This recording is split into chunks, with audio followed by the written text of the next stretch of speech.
Hey guys, मैं हूँ आपके साथ सचिन मेवाड़।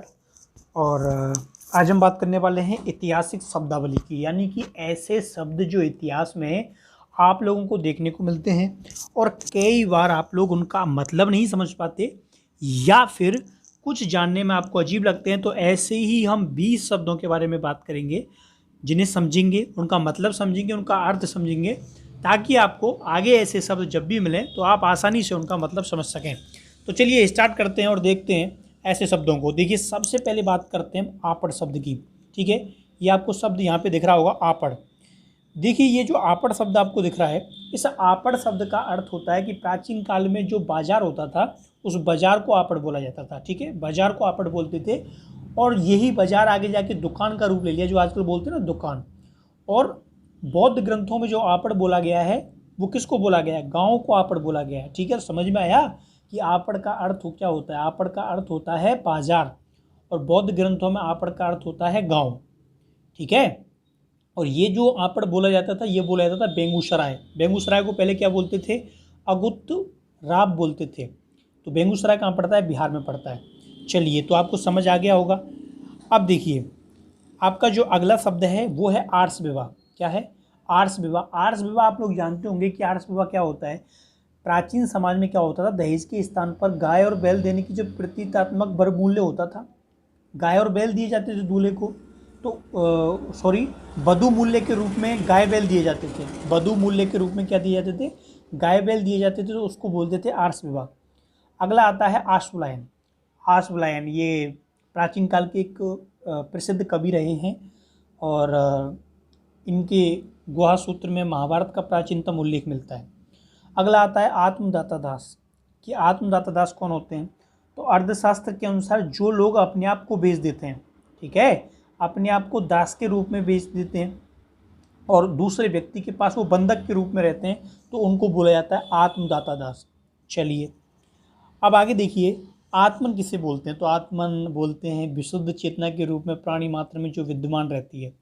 ठीक है, जब इंसान अपने आप को चेतना के रूप में विकसित कर लेता है। अगला जो शब्द आता है, अगला शब्द कौन सा आता है? अगला शब्द आता है आत्मविक्रिय दास। ये भी बिल्कुल सेम शब्द है। अर्थशास्त्र ने बताया कि किसी परिस्थिति में आदमी जो अपने आप को बेच दे। ठीक है, आत्मदाता दास में आदमी खुद को बेच देता है, उसके पास परिस्थिति नहीं होती, लेकिन आत्मविक्रिय दास में आदमी अपने आप को किसी धनी आदमी के पास बेच देता है, उसमें परिस्थिति होती है। अगला शब्द आता है आयम। आयम क्या होता है? तो आयम होता है, चोल अभिलेखों में राजस्व को बोला जाता था आयम। ठीक है, राजस्व के क्या बोलते थे? आयम बोलते थे। अगला शब्द आता है आयंगर व्यवस्था। आयंगर व्यवस्था क्या थी? तो देखिए, आयंगर व्यवस्था एक सामाजिक प्रणाली, आर्थिक प्रणाली थी। ये कर्नाटक और उसके आसपास के जो क्षेत्र थे वहाँ पर विकसित थी। ठीक है, कर्नाटक और उसके आसपास के जो क्षेत्र थे वहाँ पर विकसित थी और ग्रामीण इकाइयों के रूप में शासन व्यवस्था चलाने की जो प्रथा थी उसका जो समूह था वो क्या कहलाता था? वो आयंगर कहलाता था। अगला शब्द क्या आता है? अगला शब्द आप लोगों का आता है आयर। ठीक है, अगला शब्द क्या आता है? तो अगला शब्द आता है आयर। और आयर का मतलब क्या होता है? तो संगम काल में चारागाह की जो भूमि होती थी जहाँ जो लोग निवास करते थे उनको बोला जाता था आयर। अगला शब्द है अब्बास खां सरवानी। अब्बास खां सरगामी।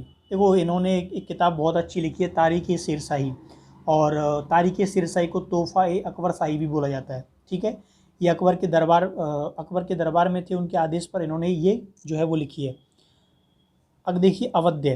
तो अवध्य महिला को बोला जाता है। महाभारत में काल में महिला के लिए अवध्य शब्द का इस्तेमाल होता था। माल खाना। माल खाना क्या होता है? जहाँ पर आवश्यक चीज़ें रखी होती हैं, ज़रूरतमंद की चीज़ें रखी जाती हैं। अब्दुल बाकी। देखिए, अब्दुल बाकी जो हैं इन्होंने महाशर रहीमी लिखा है। अब्दुल रहीम खाना के संरक्षक के रूप में इन्होंने काम किया था। अब आता है अब्दुल गफ्फार खां। अरे, इनको कौन नहीं जानता? अब्दुल गफ्फार खां 1890 से लेकर 1988 सीमांत गांधी के नाम से जाने जाते हैं। इनको नेहरू पुरस्कार और 1987 में क्या दिया गया था? भारत रत्न दिया गया था। ठीक है, बहुत फेमस रहे हैं ये लोग। इन्होंने शांति के लिए काफ़ी प्रयास किए थे। और देखिए, अगला जो नाम आता है, अगला कौन सा नाम आता है? अगला नाम आता है अब्दुल रहीम लाहौरी। अब्दुल रहीम जो लाहौरी थे, इन्होंने पादशाह नामक पुस्तक लिखी शाहजहाँ के समय पर। अब्दुल कासिम फजलुक के इन्हें शेर बंगाल मोहम्मद वाजिब के पुत्र थे। ठीक है, और मुस्लिम लीग के अध्यक्ष भी रहे हैं ये। और इन्होंने एक कृषक प्रजा पार्टी की क्या की थी, स्थापना की थी, इसलिए बंगाल की राजनीति में काफ़ी प्रसिद्ध नाम है। अगला नाम आता है अब्दुल रहीम खाने खाना का, यानी कौन नहीं जानता, ठीक है। बैरम खां के बेटे थे और बहुत ही उच्च कोटि के क्या थे, विद्वान थे। इन्होंने बाबरनामा का फ़ारसी में अनुवाद किया था, जो कि बाबरी नाम से अनुवाद किया था, और बहुत ही फेमस थे। इन्होंने खान खाना का सम्मान अकबर ने इन्होंने दिया था, और इनके व्यक्तित्व तो बहुत शानदार का था। अगला नाम आता है अब्दुल समद खां। क्या नाम आता है, अब्दुल समद खां का नाम आता है। तो अब्दुल समद खां जो थे वो मुग़ल काल के चित्रकार थे, और बहुत ही शानदार चित्रकार थे, और अकबर को इन्होंने चित्रकला जो है वो इन्होंने सिखाई थी, ठीक है। अब्दुल समद खान, नाम याद रखना है। अगला नाम आता है अब्दुल्ला, ठीक है। बहुत सारे अब्दुल्ला हुए हैं, लेकिन ये जहांगीर के दरबार में महत्वपूर्ण विद्वान थे। इन्होंने तारीख़ दाऊदी जो है वो लिखी है, ठीक है। तारीख़ दाऊदी के लेखक हैं। और अंतिम नाम आता है अब्दुल रहमान। अब्दुल रहमान जो है ये अफ़गानिस्तान के एक अमीर व्यक्ति थे, और ये कूटनीति में बहुत ही माहिर थे। और इन्होंने 1893 में शासनकाल में जो डूरंड रेखा है, वो डूरंड रेखा का इन्होंने क्या किया था, निर्धारण किया था। आप लोग पढ़ते हो ना डूरंड रेखा, भारत अफगानिस्तान। तो ये आज के 20 शब्द हैं। उम्मीद है ये 20 शब्द आपको समझ में आए होंगे। देखो, ऐतिहासिक शब्दावली बहुत महत्वपूर्ण होती है, क्योंकि शब्दों के खेल में ही आदमी फंस जाता है। जब उसको शब्द समझ में नहीं आते तो कुछ समझ में नहीं आता।